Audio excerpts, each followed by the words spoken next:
कक्षा 12वीं विषय भौतिक शास्त्र माध्यमिक शिक्षा मंडल से जारी सैंपल पेपर में एक अंक के 28 प्रश्नों का वीडियो हम बना चुके हैं और उसके बाद जो है दो अंक के जितने प्रश्न हैं उस पर वीडियो हम बना रहे हैं। तो इसको देखिए। इसमें पहला प्रश्न क्या है, लेंज का नियम लिखिए। ये 2 अंक का प्रश्न है और इम्पॉर्टेंट है, एग्ज़ाम में अक्सर आता रहता है। तो सबसे पहले इसकी परिभाषा समझते हैं।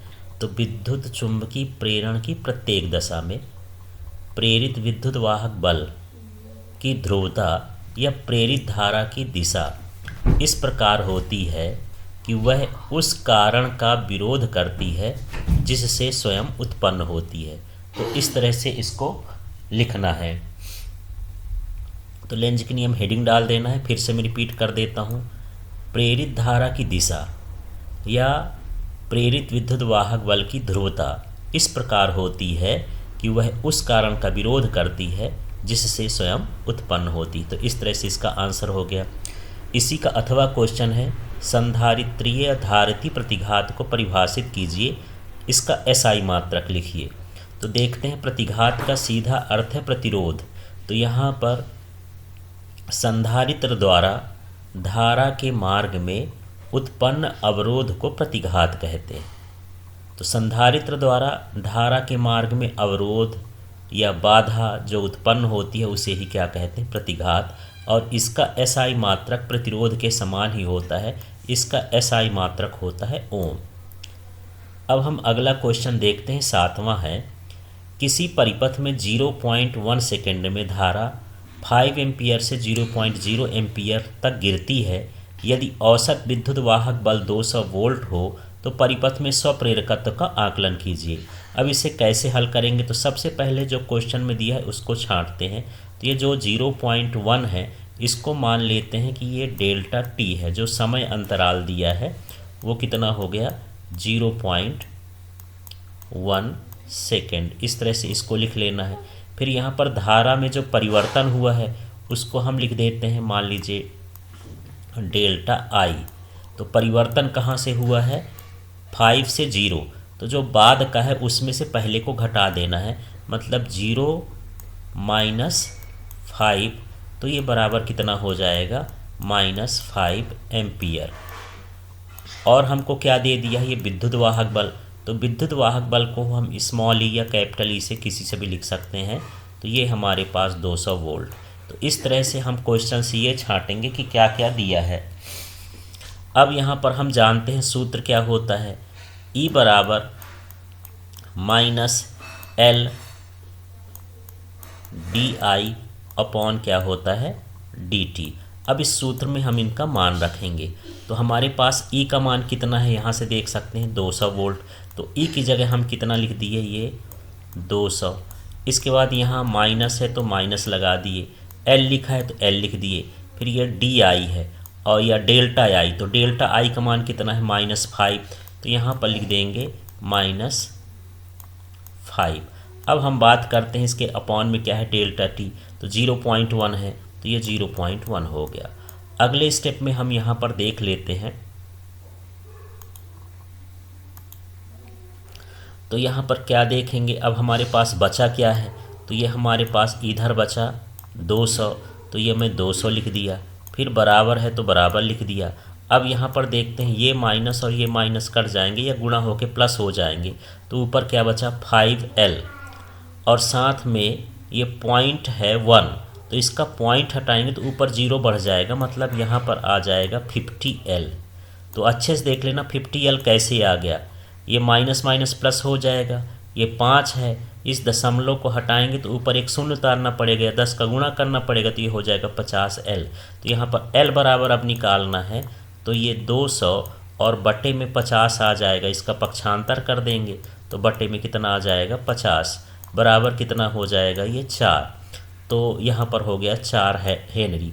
तो स्वप्रेरकत्व का मान कितना आ जाएगा, 4 हेनरी। तो इस तरह से हल करना है। तो कुछ नहीं, यहाँ समय अंतराल लिखना है, ये लिखना है, ये लिखना है। क्वेश्चन से मिल जाएगी, फार्मूला है, फार्मूले में इनकी वैल्यू पुट कर देना, हल कर देना, 4 हेनरी इसका मान आ जाएगा। अब इसका नेक्स्ट वाला क्वेश्चन देख लेते हैं। एक 60 म्यूएफ का संधारित्र 110 वोल्ट 60 हर्ट्ज एसी आपूर्ति से जोड़ा गया है। परिपथ में आरएमएस का मान ज्ञात, धारा के आरएमएस मान का ज्ञात करना है। तो सबसे पहले इस क्वेश्चन में जो दिया होता है उसको हमको छांट करके लिखना है। तो चलिए इस क्वेश्चन को हल करने के पहले इस क्वेश्चन के जो गिवन है उसको देखते हैं।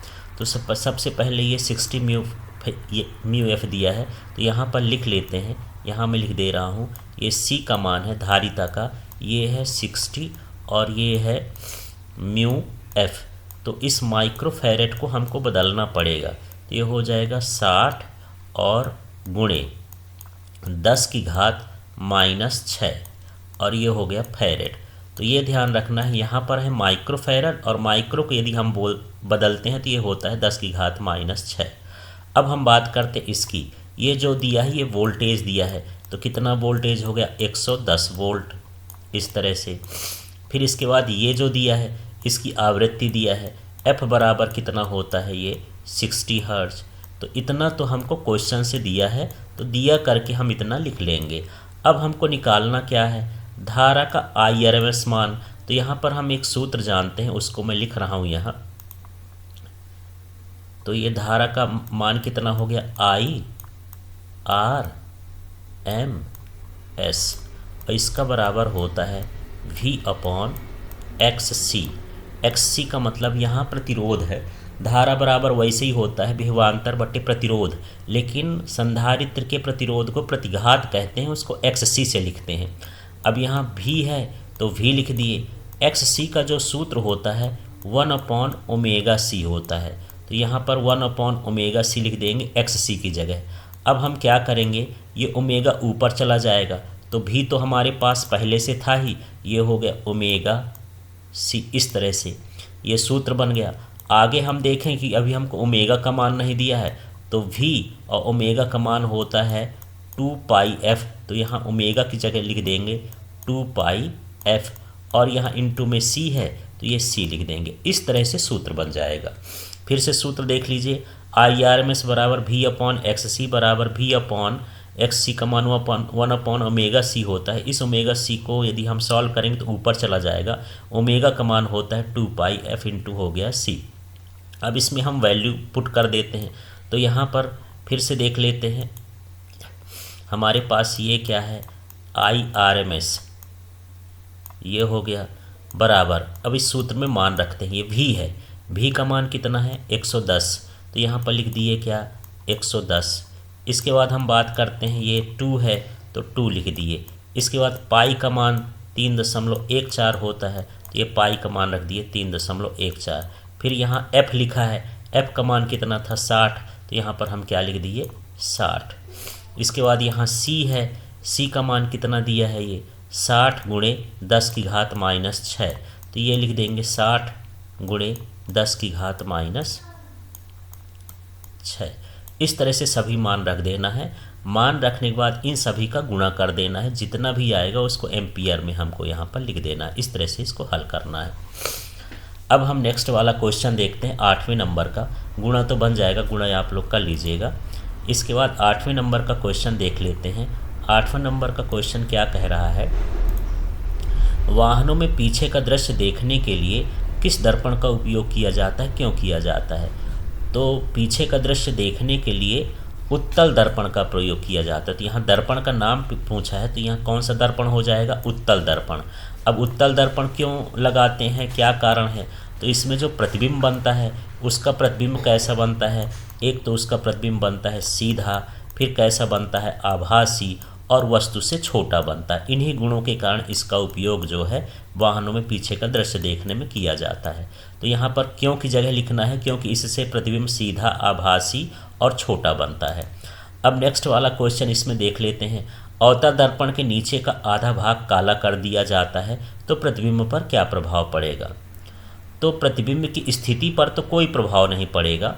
यदि ये समझ लीजिए कि हमारे पास ये अवतल दर्पण है इस तरह से, और इसके नीचे का भाग ये वाला भाग है, इसको हम काला कर देंगे तो कोई प्रभाव नहीं पड़ेगा, प्रतिबिंब की स्थिति पर कोई प्रभाव नहीं पड़ेगा। हाँ, प्रतिबिंब की तीव्रता कम हो जाएगी। तो इसका जवाब कैसे लिखना है? यदि अवतल दर्पण के नीचे का आधा भाग काला कर दिया जाता है तो प्रतिबिंब की स्थिति पर कोई प्रभाव नहीं पड़ेगा, लेकिन इसकी तीव्रता घट जाएगी। बस इतना लिखना है इसमें। अब हम 8वें नंबर के क्वेश्चन के बाद ये 9वें नंबर के क्वेश्चन में पहुंचते हैं। किसी पदार्थ का अपवर्तनांक √2 है, इसके लिए क्रांति कोण का मान क्या होगा? तो चलिए पहले हम इसमें देख लेते हैं। अपवर्तनांक दिया है तो हम इसको लिख लेंगे म्यू बराबर √2। इस तरह से ये इसका मान हो गया। अब हमको क्रांति कोण पूछ रहा है, तो जो अपवर्तनांक और क्रांति कोण के बीच का संबंध होता है ये म्यू बराबर होता है कॉसेक सी। ये कॉसेक और ये हो गया सी। सी का मतलब यहाँ क्रांति कोण है। तो चलिए म्यू का मान रख देंगे अगले स्टेप में। तो म्यू का मान कितना है? √2 और यहाँ क्या हो जाएगा? ये हो गया कॉसेक और ये हो गया सी। अब √2 कॉसेक 45 का मान होता है, तो √2 को हटा करके उसके स्थान पर लिख देंगे कॉसेक 45 डिग्री। इस तरह से ये कॉसेक 45 डिग्री का मान होता है √2, तो इसलिए लिख देंगे। और यहाँ पर उस साइड हम क्या लिख देंगे? Cosec C. ये इधर लिखा रहेगा। तो √2 न लिख के उसका कोण लिख दिए हैं। अब क्या करेंगे? कॉसेक कॉसेक काट देंगे। तो यहाँ पर कॉसेक सी का मान कितना हो जाएगा? सी बराबर कितना हो जाएगा? 45 अंश। इस तरह से यहाँ क्रांति कोण का मान कितना आ गया? 45 अंश। इस तरह से हमको हल करना है। नेक्स्ट वाला क्वेश्चन देखते हैं। एक खगोलीय दूरदर्शी की आवर्धन क्षमता 15 तथा दोनों लेंसों के बीच की दूरी 80 सेंटीमीटर है। अभिदृश्यक और नेत्रिका दोनों उत्तल लेंस हों तो इनकी फोकस दूरियों की गणना करते हैं। तो सबसे पहले जो हमको दिया है उसको देख लेते हैं। तो सबसे पहले दूरदर्शी की आवर्धन क्षमता दिया है। तो एम बराबर ये कितना होता है? FO upon FE। ये दूरदर्शी की आवर्धन क्षमता है और इसका मान कितना दिया है? 15। तो हम यहाँ पर लिख देंगे FO अपॉन FE और इसका मान दिया है कितना? 15। ये हम लिख लिए। यदि हम FE का इधर गुणा कर दें तो ये हो जाएगा FO बराबर 15 FE। इस तरह से तिर्यक गुणा करने में इस तरह से आ जाएगा 15 FE। अब इसके बाद यहाँ पर हमको नली की लंबाई दिया है। तो नली की लंबाई L से डिनोट करते हैं और ये होता है कितना? 80 सेंटीमीटर। ये तो दिया है, लेकिन नली की लंबाई जो होती है दूरदर्शी की वो होती है FO प्लस FE और बराबर जो इधर कितना दिया है 80, तो हम यहाँ 80 लिख देंगे इस तरह से। तो L की जगह लिखेंगे FO प्लस FE, इसका सूत्र होता है 80 की जगह 80 लिख दिए। अब यहाँ पर हम देख रहे हैं कि ये जो FO का मान है, ये वाले FO का मान और यहाँ भी FO का मान है, ये कितना है? 15 FE है। तो यहाँ पर FO के स्थान पर लिख देंगे इसका मान। ये कितना हो गया? 15 FE और प्लस यहाँ पर FE तो ये वाला है, तो यहाँ भी क्या लिख देंगे? FE बराबर कितना हो गया? 80। अब ये सीधा सा है। यहाँ देख रहे हैं कि 15 FE और FE जोड़ेंगे तो कितना हो जाएगा? ये हो जाएगा 16 FE और उधर कितना हुआ? 80। यदि हम 16 का भाग कर देंगे 80 में तो हमारे पास FE का मान कितना आ जाएगा? 16 पंचे 80, माने कितना आ गया? 5 सेंटीमीटर। FE का मान आ गया, लेकिन उसमें हमको FE का मतलब ये हो गया नेत्रिका की फोकस दूरी। अब हमको अभिदृश्यक की भी निकालना है, तो इसमें हम मान रख देते हैं। ये जो हम मान लेते हैं कि ये पहला समीकरण था, इसमें हम मान रख देते हैं। तो चलो हमारे पास था FO बराबर कितना था? 15 FE। इस तरह से मान था हमारे पास। तो यहाँ पर हम 15 की जगह 15 लिख देते हैं और FE की जगह FE का मान कितना? 5 रख देते हैं। इसका गुणा कर देंगे, ये कितना आ जाएगा? 75 सेंटीमीटर। इस तरह से यहाँ पर नेत्रिका की फोकस दूरी हो गई। नेत्रिका की फोकस दूरी कितनी हो गई? यहाँ ये 5 सेंटीमीटर और अभिदृश्यक की फोकस दूरी कितनी हो गई? 75 सेंटीमीटर। अब हम इसके 10वें नंबर के क्वेश्चन में आते हैं। निम्न से किस प्रकार का तरंगाग्र निर्गत होगा? तो चलिए यहाँ पर बिंदु स्रोत दिया है। तो जब बिंदु स्रोत होता है तो इसका जो तरंगाग्र होता है ये गोली तरंगाग्र होता है इस तरह से। तो इस तरह से हमको 2-3 गोले बना देना है और यहाँ पर लिख देना है कि ये कैसा तरंगाग्र बनेगा, गोली तरंगाग्र बनेगा। आप चित्र भी बना सकते हैं, केवल शब्दों में लिख दीजिए कि बिंदु स्रोत से निर्गत तरंगाग्र कैसा होता है, गोली तरंगाग्र होता है। इसी तरह से इसका जो अगला क्वेश्चन पूछा है कि दूरस्थ प्रकाश स्रोत से कैसा तरंगाग्र होता है, तो यदि हमको शब्दों में लिखना है तो दूरस्थ प्रकाश स्रोत से जो तरंगाग्र होता है वह समतल होता है। और उसका चित्र भी बनाना चाहें तो यहाँ पर हम कुछ किरणों को ऐसे बना देंगे और समांतर किरणें, और इसके बीच में हमको एक समतल, एक आयताकार कोई समतल बना देना है। ये इस तरह से यहाँ भी हम आयत जैसे बना देंगे, ये भी हो जाएगा। तो ये दोनों जो होंगे ये कैसे हो जाएंगे, समतल तरंगाग्र। तो इस तरह से आप चित्र बना के भी इसको बता सकते हैं कि ये समतल हो गया, ये तरंगाग्र, समतल तरंगाग्र। चित्र से भी हमको बताना है ये इस तरह से। अब इसका जो है अगला क्वेश्चन देख लेते हैं। कला संबद्ध स्रोत को परिभाषित करिए। तो वे स्रोत जिनसे निकलने वाली तरंगों का आयाम तो बराबर हो, आवृत्ति बराबर हो और उनका कलांतर कैसा हो, नियत या शून्य हो। तो आयाम की बात कर रहे हैं, आयाम समान होना चाहिए उन तरंगों का। आवृत्ति का मान भी कैसा होना चाहिए, समान होना चाहिए। और जो इसका कलांतर है या तो शून्य हो या फिर उसका कलांतर कैसा होना चाहिए, नियत होना चाहिए। तो ये शून्य या फिर क्या हो, नियत हो। तो इतनी चीज़ हमको बताना है कला संबद्ध स्रोत से। तो वे स्रोत जिनसे निकलने वाली तरंगों का कलांतर क्या हो, शून्य या नियत, आयाम कैसा हो, बराबर हो, आवृत्ति भी कैसी हो, बराबर हो, ऐसे स्रोत को हम कला संबद्ध स्रोत कहेंगे। अब इसका अगला वाला क्वेश्चन देखते हैं, 11 नंबर का क्वेश्चन। चलिए 11 नंबर में क्या है, यदि परमाणु में इलेक्ट्रॉन स्थिर है तो क्या होगा। यदि परमाणु में इलेक्ट्रॉन स्थिर है तो वह स्थिर विद्युत आकर्षण बल के कारण नाभिक में गिर जाएगा, क्योंकि नाभिक में जो आवेश होता है धन होता है और इलेक्ट्रॉन में जैसा आवेश होता है ऋण आवेश होता है। इनके बीच लगेगा आकर्षण बल और जिसके कारण ये नाभिक के अंदर ही गिर जाएगा। तो इसको लिखेंगे कैसे, यदि परमाणु इलेक्ट्रॉन स्थिर है तो इलेक्ट्रॉन और नाभिक के बीच स्थिर विद्युत बल लगेगा जो आकर्षण वाला होगा, जिससे इलेक्ट्रॉन नाभिक के अंदर ही गिर जाएगा। अब इसका दूसरा क्वेश्चन है, बड़े कोण के अल्फा कोण के प्रकीर्णन के लिए केवल परमाणु का नाभिक ही जिम्मेदार होता है, कथन की व्याख्या करिए। तो जब अल्फा कण प्रकीर्णन हो रहा था तो इलेक्ट्रॉन जो है उसका भार अल्फा कण की तुलना में बहुत कम होता है, इसलिए इससे प्रकीर्णन तो हो नहीं सकता है, क्योंकि प्रकीर्णन की शर्त होती है कि जो कण है या टकराने वाले कण हैं उनका भार लगभग क्या होना चाहिए, समान होना चाहिए। अब यहाँ नाभिक ही जिम्मेदार होता है प्रकीर्णन के लिए, क्योंकि नाभिक का द्रव्यमान और अल्फा कण का द्रव्यमान लगभग क्या होता है, समान होता है। तो यहाँ बड़े कोण के लिए अल्फा कण के प्रकीर्णन के लिए केवल परमाणु का नाभिक ही जिम्मेदार होता है, इस कथन की व्याख्या करना है। तो यहाँ लिख देना है कि अल्फा कण का भार और नाभिक का भार लगभग बराबर होता है, इसलिए प्रकीर्णन इसी से होगा, जबकि इसके बाहर इलेक्ट्रॉनों का भार और अल्फा कण का भार में काफ़ी अंतर होता है, अर्थात इलेक्ट्रॉन के भार का कम होता है, इससे प्रकीर्णन नहीं हो सकता। इसलिए अल्फा कण के प्रकीर्णन केवल किससे होता है, नाभिक से होता है। ये चीज़ें हमको लिखना है। इसके बाद 12वां क्वेश्चन है, द्रव्यमान क्षति क्या है, परिभाषित करिए। तो द्रव्यमान क्षति क्या है, नाभिक के घटकों का द्रव्यमान और नाभिक के द्रव्यमान का अंतर। तो द्रव्यमान क्षति को हम इस सूत्र से बना सकते हैं, ये मैं यहाँ पर लिख रहा हूँ, इस सूत्र से आसानी से परिभाषा बन जाएगी। यहाँ पर क्या है, द्रव्यमान क्षति,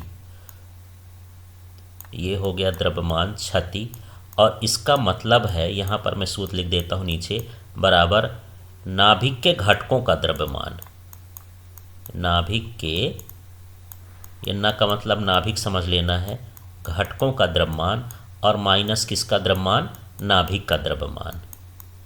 तो अब यहाँ से परिभाषा हो जाएगी, द्रव्यमान क्षति क्या है, नाभिक के घटकों का द्रव्यमान तथा नाभिक के द्रव्यमान के अंतर को द्रव्यमान क्षति कहते हैं। यहाँ नाभिक के घटकों का मतलब न्यूट्रॉन और प्रोटॉन का द्रव्यमान, तो ऐसे भी लिख सकते हैं कि नाभिक के न्यूट्रॉन और प्रोटॉन के द्रव्यमान तथा नाभिक के द्रव्यमान का अंतर द्रव्यमान क्षति कहलाता है। और सरल तरीके से यही है, नाभिक के घटकों का द्रव्यमान एवं नाभिक के द्रव्यमान का अंतर द्रव्यमान क्षति कहलाता है। इतना लिखने के बाद ये सूत्र लिख देना है। इसके बाद हम बात करते हैं रेडियो एक्टिवता को परिभाषित करिए। तो रेडियो एक्टिवता क्या है?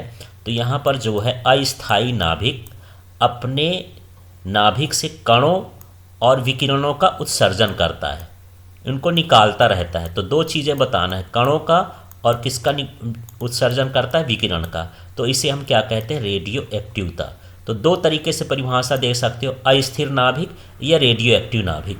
तो अस्थिर नाभिक या रेडियो एक्टिव नाभिक से कणों और विकिरणों का उत्सर्जन रेडियो एक्टिवता कहलाता है। Thank you. इन क्वेश्चनों को देखिए, समझिए। ओके।